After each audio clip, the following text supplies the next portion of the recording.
Түркістан облысы полиция департаментімен заң мен тәртіп қағидасын жүзеге асыруда. Облыстың полиция қызметкерлері мен есірткінің заңсыз айналымына қарсы жүргізілген жұмыстардың нәтижесінде 11 айында 422 құқық бұзушылықтар анықталды. Ал заңсыз айналымнан 1 тоннадан астам түрлі есірткі заттар тәркіленіп алынды. Бақылаудағы психотроптық заттарды заңсыз сату фактісімен айналысатын 4 адамнан құрылған ұйымдасқан 2 қылмыстық топ әшкереленді.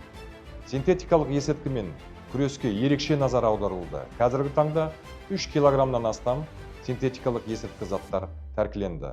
Аса ірі көлемінде есірткіні сақтаудың 19 және есірткі фитолабораторияның 2 дерегі анықталды. Интернет желісі арқылы жасалатын есірткі қылмыстары полицияның ерекше назарында. Бұл ретте киберқадағалау ақпараттық жүйесі арқылы 1311 сайт бұғатталды.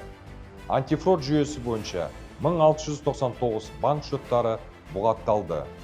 Көше граффити жазбаларын өшіру бойынша 198 шаралар өткізіліп, 318 есірткі жарнамалау жазбалары өшірілді. Сондай-ақ, есірткі жарнамамен байланысты 2 дерек бойынша күдікті анықталып, қылмыстық кодексінің 299 бабына сәйкес қылмыстық жауапкершілікке тартылды.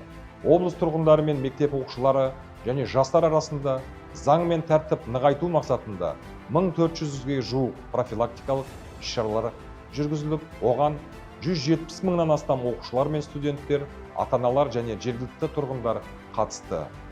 Түркістан облысының полиция департаменті ескертеді: есірткі қылмысына қатысты бар тұлғалар заң алдында қатаң жауапкершілікке тартылады және бұл бағыттағы жұмыстар жалғастырылатын болады.